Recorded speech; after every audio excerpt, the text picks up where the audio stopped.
Hello viewers, welcome to our channel. ఈరోజు నేను ఈ వీడియోలో చాలా తక్కువ టైంలో తక్కువ ఇంగ్రీడియంట్స్తో బ్యాచులర్స్ కూడా ఈజీగా చేసుకోగలిగే కోడిగుడ్డు మసాలా చూపిస్తున్నాను. ఒకవైపు గుడ్లు ఉడకపెడుతూ మసాలా తయారు చేసుకున్నామంటే 15-20 నిమిషాల్లో కూర రెడీ అండి. ఇది అన్నం, బిర్యానీ, పులావ్, ఫ్రైడ్ రైస్, చపాతీ, పూరి దేంట్లో కన్నా రుచిగా ఉంటుందండి. ముందుగా కొన్ని పల్లీలు దోరగా వేయించుకోవాలి. కావాలంటే కొన్ని పల్లీలు కొన్ని జీడిపప్పులు కూడా వేసి వేయించుకోవచ్చు. ఇలా చిటపటం అంటున్నప్పుడు తీసి వేరే ఒక ప్లేట్లో పెట్టుకోవాలి. అందులోనే కొద్దిగా ఎండు కొబ్బరి కూడా వేయించుకోవాలి. ఇది సన్నగా కట్ చేసింది. మీ దగ్గర ఎండు కొబ్బరి లేదు అంటే ఎండు కొబ్బరి పొడి ఉన్నా కూడా వాడుకోవచ్చు. దాన్ని కూడా కొద్దిగా వేయించుకోవాలి.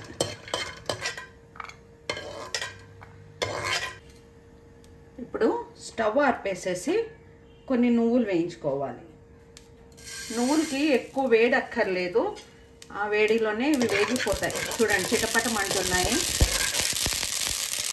ఈ ఫ్రై ప్యాన్ కొద్దిగా చల్లారాలి, లేకపోతే మాత్రం నువ్వులు వేయంగానే చిటపటం అంటూ మాడిపోతాయి. అదే ఫ్రై ప్యాన్లో 3-4 చెంచాలు నూనె వేయాలి.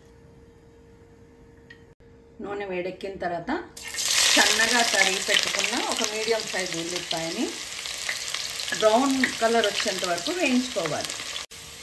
ఇలా బ్రౌన్ అయిన తర్వాత ప్లేట్లోకి తీసి పెట్టుకోవాలి. ఆ తర్వాత ఇలా లావుగా కట్ చేసుకున్న ఉల్లిపాయలు, అందులోనే కావాల్సినన్ని పచ్చిమిరపకాయలు 2 ముక్కలుగా చీల్చుకుని అవి కూడా వేయించుకోవాలి.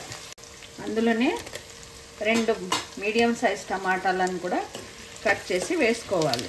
ఇవన్నీ కూడా బాగా మెత్తగా అయిపోవాలి. కొన్ని ధనియాలు, కొద్దిగా జీలకర్ర, కొత్తిమీర లేకపోతే కొత్తిమీర కాడలైనా పర్లేదు, కొద్దిగా కరివేపాకు, కొద్దిగా పుదీనా వేసి ఈ టమాటాలు ఇవన్నీ మెత్తగా అయ్యేంత వరకు వేగనివ్వాలి. కొద్దిగా అల్లం వెల్లుల్లి కూడా వేసుకుని వేయించుకుని చల్లారిన తర్వాత పేస్ట్ చేసుకోవాలి. వేయించుకున్న పల్లీలు, నువ్వులు, కొబ్బరి ముందు పౌడర్ చేసుకోవాలి. ఇలా పొడి చేసుకున్నాక ఇందులో చల్లారిన ఉల్లిపాయ, పచ్చిమిరపకాయలు, టమాటా, కొత్తిమీర, పుదీనా అన్నీ అందులో వేసి దీన్ని కూడా పేస్ట్ చేసుకోవాలి. అదే నూనె మళ్ళీ పొయ్యి మీద పెట్టి వేడెక్కిన తర్వాత 2 బిర్యానీ ఆకులు, 1 స్టార్ అనిస్, 3-4 ఇలాచీలు, 3-4 లవంగాలు, కొద్దిగా చెక్క వేసి వేగిన తర్వాత మెత్తగా పేస్ట్ చేసుకున్న మసాలా ఇందులో వేసి గ్లాసున్నర నీళ్ళు పోసి ఒక 10 నిమిషాలు నూనె తేలేంత వరకు ఉడికించుకోవాలి. కొద్దిగా పసుపు కూడా వేసి ఉడకనివ్వాలి. తగినంత ఉప్పు కూడా వేయాలి. స్లో లేకపోతే మీడియం మంట మీదే ఉడికించుకోవాలి. అడుగంటకుండా మధ్య మధ్యలో ఇలా కలుపుతూ ఉండాలి. 5 నిమిషాలు ఉడికిన తర్వాత బాగా బీట్ చేసుకున్న పెరుగు కూడా వేసి ఇంకో 5 నిమిషాలు ఉడకనివ్వాలి. ఉడకబెట్టుకున్న కోడిగుడ్లని ఇలా పోర్క్తో కానీ లేదా చాక్తో కానీ ఇలా కట్ పెడితే అది మసాలాలో ఉడికి గుడ్డుకు మంచి రుచి వస్తుంది. 5 నిమిషాల తర్వాత గుడ్లను కూడా అందులో వేసి ఇంకొక 5 నిమిషాలు ఉడకనివ్వాలి. నేను నూనె కొద్దిగానే వాడతాను కాబట్టి మీకు హోటల్లో లాగా ఇలా పైన నూనె ఎక్కువ తేలదు. నేను కొంచెం హెల్త్ కాన్షియస్ కాబట్టి ఎప్పుడు తక్కువ నూనెతోనే వంట చేస్తాను. ఇలా నూనె తేలిన తర్వాత ఫ్రై చేసి పెట్టుకున్న ఉల్లిపాయలు,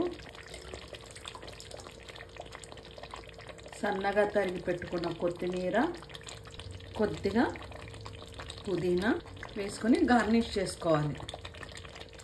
ఇది కనుక మీకు నచ్చితే లైక్ చేయండి, షేర్ చేయండి, కామెంట్ చేయండి. మొదటిసారి కనుక మన ఛానల్ని చూస్తుంటే ఛానల్ని సబ్స్క్రైబ్ చేసుకోండి. Thank you for watching my channel.